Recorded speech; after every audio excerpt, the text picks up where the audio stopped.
Why wait to see if you'll get something you like this Valentine's Day when you can go to BlueNile.com and find something you'll love? Whether you're looking to treat yourself to a little winter sparkle or show a galentine how much you appreciate them, Blue Nile offers a wide selection of high-quality designs, expert guidance, and free 30-day returns for the ultimate peace of mind. You can even design your own jewelry. Right now, save up to 50% at BlueNile.com. That's BlueNile.com.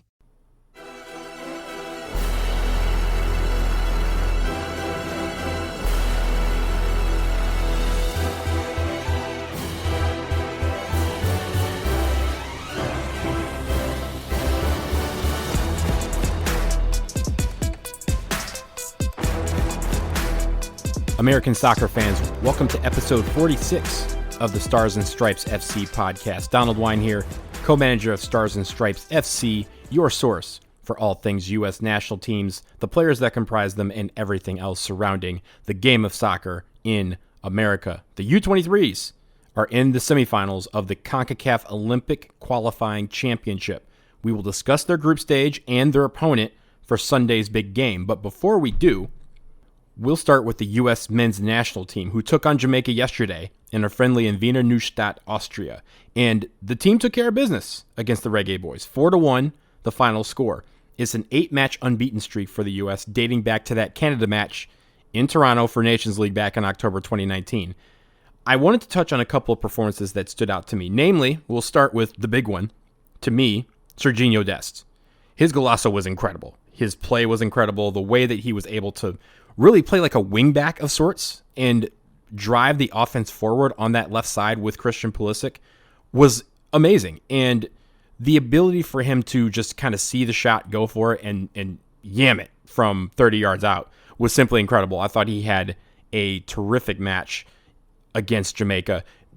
We haven't seen him play that much. He's only had 5 or 6 caps with the United States. That was his first goal. And it seems like he's the seasoned veteran out there. He's running around. He's creating space for himself. He was dynamic on the ball, on the dribble, on the break, on the flank. He was dynamic everywhere. And we haven't seen that from our left back position in quite a while, except when a man named Sergiño Dest is playing that. Normally he plays right back. And really it just begs the question of where do we play him?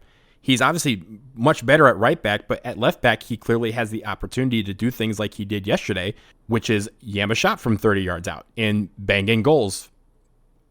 But for the United States men's national team, is that the best space for him? And I think that is what Greg Berhalter will have to decide over the coming months. We have Sam Vines at left back. We have Anthony Robinson at left back.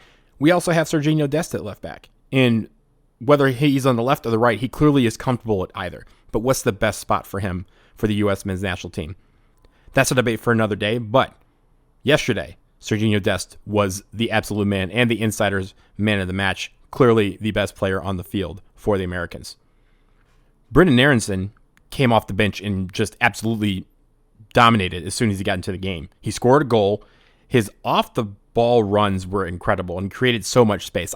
I actually asked him about that after the game and asked him about his runs and his spacing and how he was able to get behind the defense. Something that Greg Berhalter had mentioned was a point of emphasis. And Brenden said that his time at Red Bull Salzburg has really helped him in learning how to make those runs, where to find that space, and then trusting his instinct to do on the field what he has been taught and what he has learned so far in his time in Salzburg. So it was great to see him do that. It was great to see his vantage point from the bench and seeing if he knew some of these spaces or were able to find those spaces from the bench and really use that when he came onto the field. But really, he said he trusted his gut, and I like that.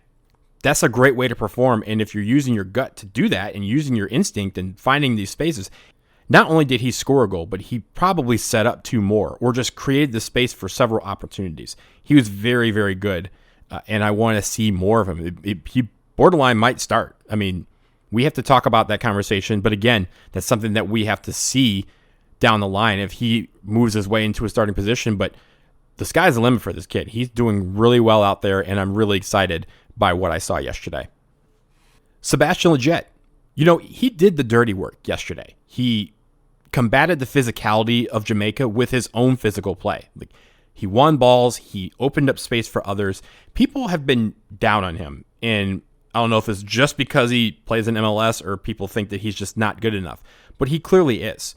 And the one thing that I noticed yesterday is that every single player on the team and Greg Berhalter talked about how he had a good game. Specifically mentioned that he had a great game, capped by those 2 goals.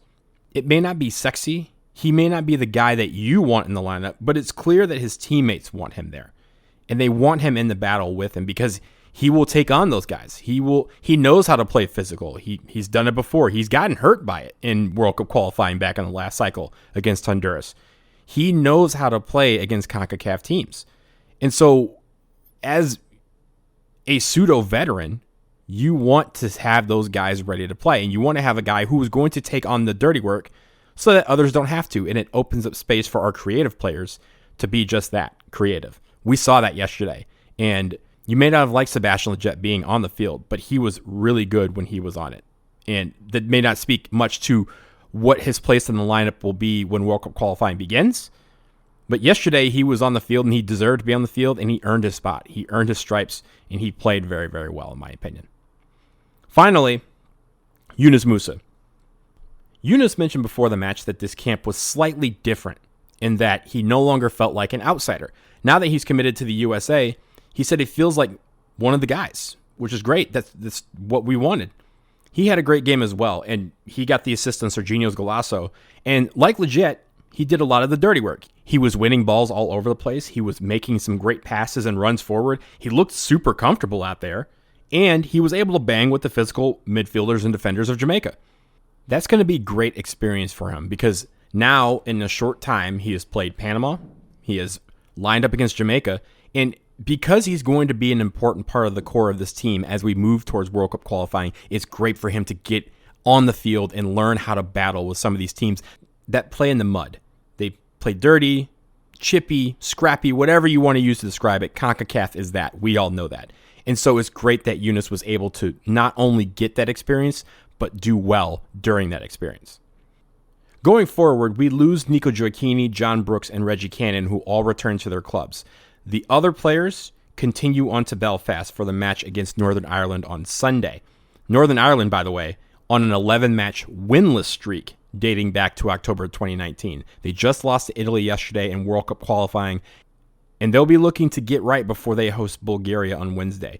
We won't see their first team on Sunday because of the time between the matches, but it still should be a decent matchup. It's only the second time we've ever faced Northern Ireland. This one will be at noon on the East Coast on Sunday, and it will be shown on Big Fox, Unimas, and TUDN. Up next, the U-23s prepare for the big match on Sunday, one that could send them to Tokyo. First, we pause for a break.